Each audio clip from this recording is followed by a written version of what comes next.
They called him Hillock. He was born huge, so large that he nearly split his mother in two.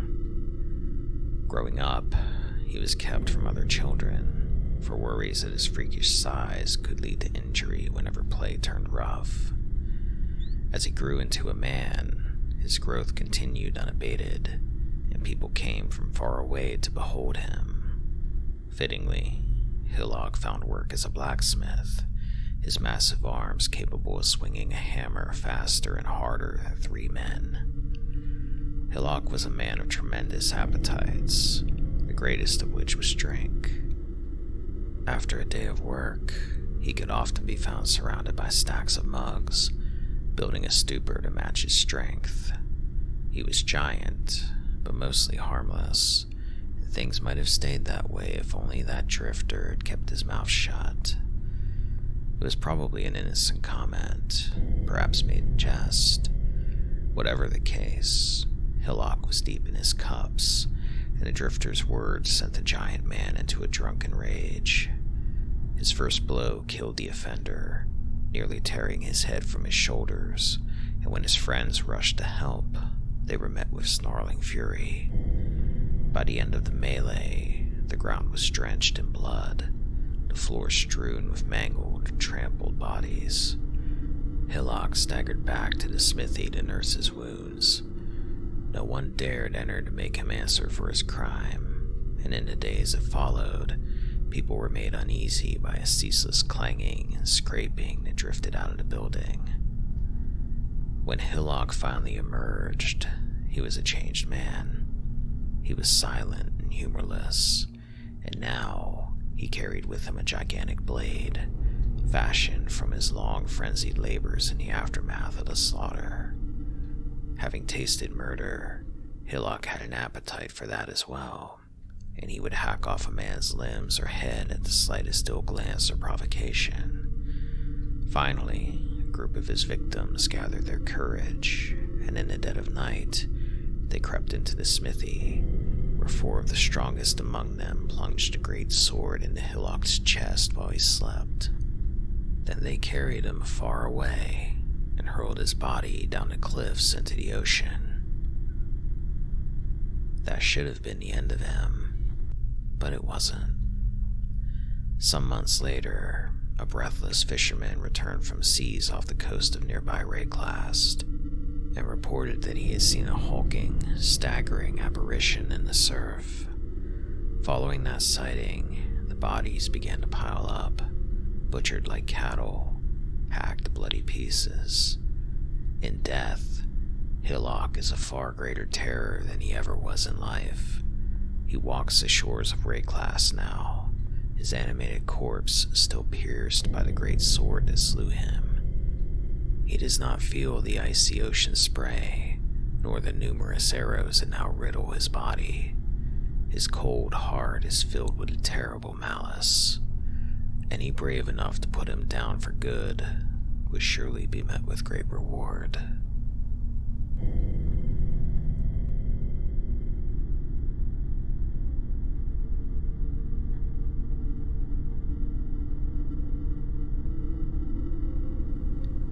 High above the crashing surf of Rayclast, shrouded in the fog and ceaseless driving rain, stands an imposing structure.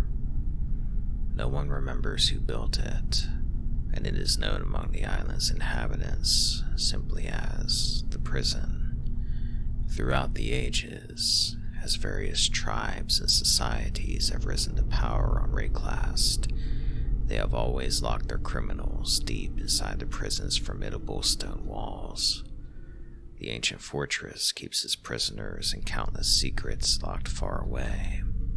Sometimes, on cold and still nights, you can hear the tortured wailing of the doomed souls still trapped within its confines. Every jail needs a warden, and the prison is no exception. Though the job has been held by countless men over the ages, anyone living today can only recall one name: Brutus. He was the overseer of the prison when Rayclast's old men were just children, and he is the overseer to this day. Mothers get their children to behave by telling them that Brutus will come to see them. He is Ray-class boogeyman. Brutus ran the prison with a legendary cruel streak. Under his stewardship, not a single soul escaped his soaring walls, and men were terrified at the prospect of a term inside. Alas, even great, terrible men cannot conquer the ravages of time, and as Brutus's years drew to a close, he became steadily more deranged and dangerous. He began to invite practitioners of dark, fell arts to the prison to experiment on his captives, and eventually, in a desperate bid to extend his own waning life, he allowed them to experiment on him. For days, the halls of the prison echoed with Brutus's awful shrieking, and when it was over, he was transformed into a hideous, hulking mutant. As the necromancers crowded around to witness the results of their twisted endeavor, Brutus burst free from his bonds and descended on them with savagery. Their aged, frail bodies offered little resistance to his assault, and within moments the chamber was drenched in necromancer blood. Brutus then tore through the entire level of the prison, leaving none alive in his merciless rampage. When word of the slaughter reached the lower levels, the remaining guards made the only choice left to them. They barred the gates, locking the monster in the topmost level of the prison. It did not take long for Brutus to realize he was trapped, and in his mad rage to escape, he pounded his mighty fists into a raw, meaty pulp on the jail walls. So far, the gates have held, and Brutus remains sealed away, unable to inflict further carnage. Time has not diminished his anguish, and woe be unto anyone foolish enough to engage him in combat.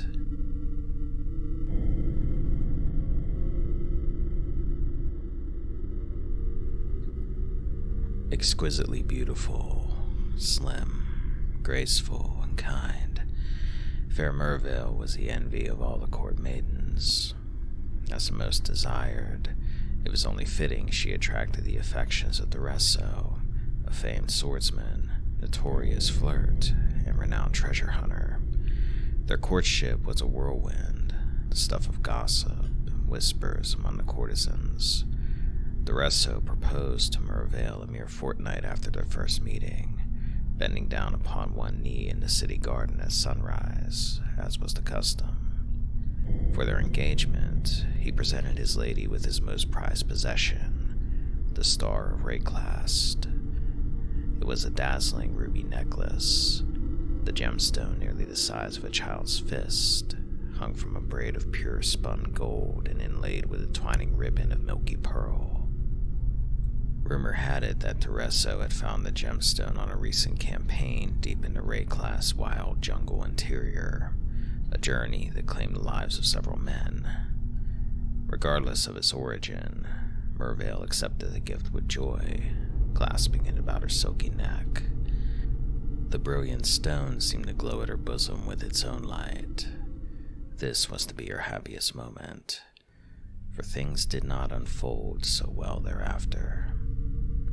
In the days that followed the grand wedding, Merveil was seen about the city, appearing to float on a cloud of joy, so difficult to read was her expression of blank contentment. She went from home to the market to the theater, always with the precious necklace at her throat, the better for all to see.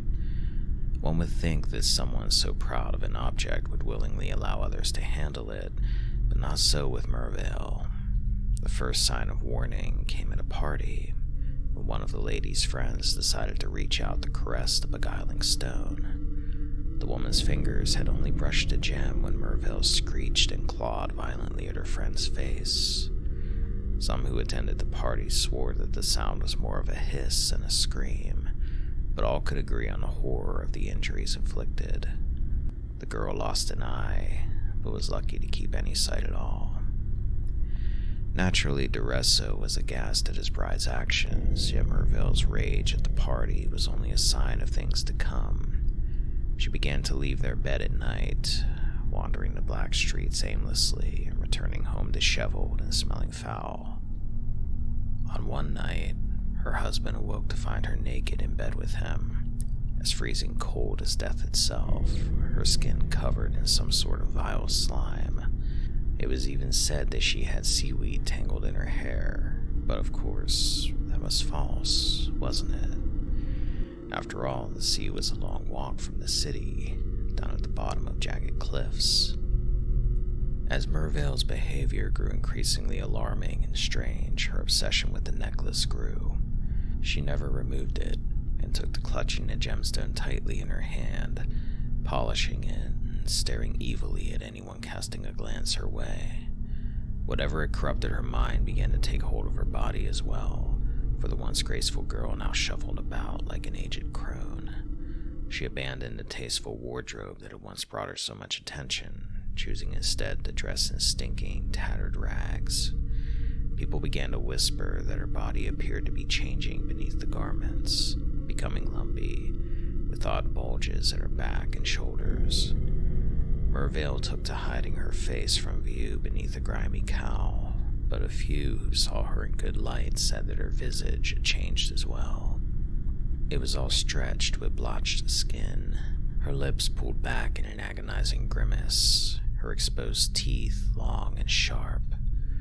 Through all of this, Duresso remained a dedicated stalwart beside his wife, and few could fault him. Merveil now carried his child within her. Yet the bonds of marriage were soon not strong enough. On a moonless night, with his wife fitfully asleep, Duresso gathered a few light possessions, slipped out into the night, and sailed off from where he classed on the midnight tide. Finding him gone in the morning, the last of Merveil's waning sanity appeared to slip away. She ran the entire distance to the cliffs barefoot, bloodying her feet on the hard cobbles of the road. Then she climbed down the rocks like a thing possessed and stood on the sandy beach, clutching the necklace to her chest while she screamed at the top of her lungs. Efforts to bring the girl back to the city were futile. She would attack anyone who got close. For many days, Merveil remained at the water's edge, filthy and forlorn. She sustained herself on fish she pulled from the waters, devouring them alive, bones and all. She huddled in a nearby cave during the day, and spent the cold night hours standing knee-deep in the waves, singing out to the ocean for her lost husband. Her countenance grew haggard and shriveled, but her belly continued to grow, and when the child was finally born, it was a freakish nightmare of scales, slime, and tentacles. It was also female. With the birth of her spawn, Merveil retreated deep into the labyrinth of tidal tunnels beneath ray-class cliff walls, where she grew ever more twisted and corrupt. Still, the star remained about her throat, pulsing with some dark energy. It seems that in the years since these tragic events, the fair lady has been producing more children, though by what mechanism, none can say. Her daughters, now of untold number, haunt the island's shoreline. With lilting sweet voices, they call out at night to passing sailors, bidding their father to return to them. Their mother dwells deep in the bowels of the mountain, now fully possessed by the jewel around her neck, imbued by it with powerful, deadly magics. It is unlikely she will welcome anyone who blunders into her lair. Merveil herself is quite delusional. She didn't know that it was the nightmare calling out for her. She thought it was the spirit of Kalisa, a famous singer who sung in the Sarn arena shortly before the cataclysm, instructing her how to sing even prettier. She still awaits Duresso to return with a cure for her condition, but she wants to throw away the cure, as she just wants to see Duresso and show him her monstrous daughters.